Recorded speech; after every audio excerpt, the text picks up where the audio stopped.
Every parent knows the routine: bath time, pajamas, and then that magical moment when you pull out a colorful storybook filled with princesses, talking animals, and happy endings. But what if I told you that the bedtime stories you're reading to your children were originally designed to terrify adults? The fairy tales we think we know, Cinderella, Snow White, Little Red Riding Hood, are not fairy tales at all. They're sanitized versions of medieval horror stories, true crime accounts, and survival guides, later wrapped in pretty packaging by Disney and the Brothers Grimm. Behind every Once Upon a Time lies a documented disaster, real murders, historical tragedies, and brutal lessons that communities turned into cautionary tales to keep their children alive. The talking wolves? They were serial killers. The wicked stepmothers? They were real poisoners. You're about to discover that your favorite childhood stories have body counts. The Brothers Grimm weren't collecting fairy tales, they were documenting crime scenes. The Pied Piper. Date, June 26, 1284. Place, Hamelin, Germany. The sun sets, families prepare dinner, and suddenly every parent realizes a horrifying truth. All of their children are gone. 130 kids, ages 4 to 14, vanished without a trace. Records carved into church windows, written in chronicles, and documented by scribes confirm it. What's even chilling? The original story had nothing to do with rats. That detail was added centuries later to soften the terror. The earliest accounts describe a mysterious stranger in colorful clothes who lured the children away with music, and they were never seen again. Some believed the children were taken for the Crusades and died. Others thought they were kidnapped to populate settlements in Eastern Europe. The most disturbing theory, a mass drowning in the river during a ritual gone wrong. Historians note the exact date, June 26, 1284, suggesting this was no ordinary tragedy.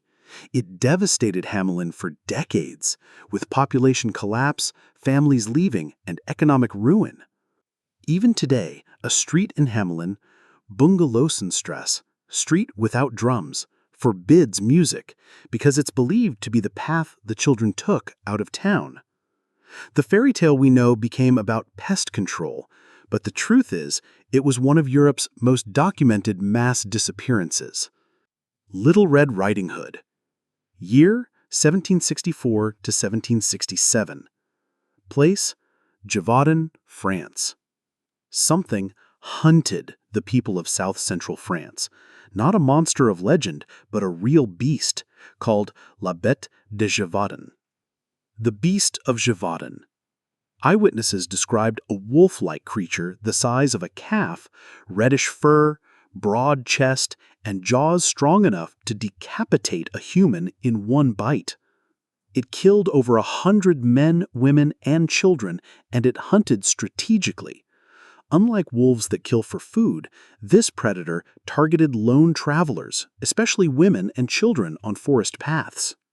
Victims were often young girls carrying baskets of food to relatives, exactly the scenario we know from the fairy tale. One survivor, Marie-Jeanne Vallée, 19 years old, fought the beast with a spear while carrying food to her family. Her testimony mirrors the story: a lone girl, basket, forest path, and a predator cunning like a man. The original tale was much darker. In Charles Perrault's 1697 version, the wolf tricks the girl into eating her grandmother's flesh and drinking her blood before devouring her. No woodsman, no happy ending, just death. For medieval people, the big bad wolf wasn't a metaphor, it was a survival guide. These tales taught children: never trust strangers, never walk alone, and always be cautious of anyone asking where you're going. It was a medieval Amber Alert disguised as a bedtime story. Hans and Gretel. Years, 1315 to 1322. Event, the Great Famine. Europe suffered 7 years of famine, and desperation forced parents into an unthinkable act: abandoning their children in forests to die. It wasn't cruelty, it was mathematics. With food prices soaring by 800%, parents sacrificed the youngest so older members could survive. Court records confirm hundreds of child abandonment cases. Parents led children deep into the forest, left them with scraps of food, and disappeared. Chronicles document cannibalism, starving parents eating their dead children. Others lured children with food only to kill and eat them. The gingerbread house symbolized predators using food as bait during famine. Archaeology supports it. Child graves in forests dated to famine years. The breadcrumb trail came from real survival techniques. Parents taught children to mark paths with stones, twigs, or food. The story wasn't fantasy. It was a manual for survival in times when even parents couldn't be trusted. Snow White. Year 1533. Victim, Margaret von Waldeck, 16 years old. A noblewoman poisoned in her chambers, wealthy, beautiful, and hated by her stepmother. Her family owned mines that used child labor, small, malnourished children called little people or dwarfs. Margaret began questioning these practices. Soon after, she was poisoned slowly over weeks with arsenic and mercury. Her stepmother was vain, obsessed with mirrors imported from Venice. Margaret's preserved hair revealed toxic metals, proof of poisoning. Displayed in an open coffin, she looked like she was only sleeping, thanks to the poisons preserving her body. The brothers Grimm collected the tale in the same region, turning a real-life inheritance murder into a fairy tale about vanity and jealousy. The real Snow White wasn't saved by a prince, she was murdered by her stepmother. Sleeping Beauty. Source: Giambattista Basile, 1634. Story: Sun, Moon, and Talia. In this version, the princess doesn't wake from a kiss. She falls into an enchanted sleep and is raped by a king while unconscious. She gives birth to twins while still asleep and only awakens when one baby sucks the splinter from her finger. Medieval records describe catatonic states, what we now call neurological or psychiatric conditions. Women left in these states were often sexually assaulted.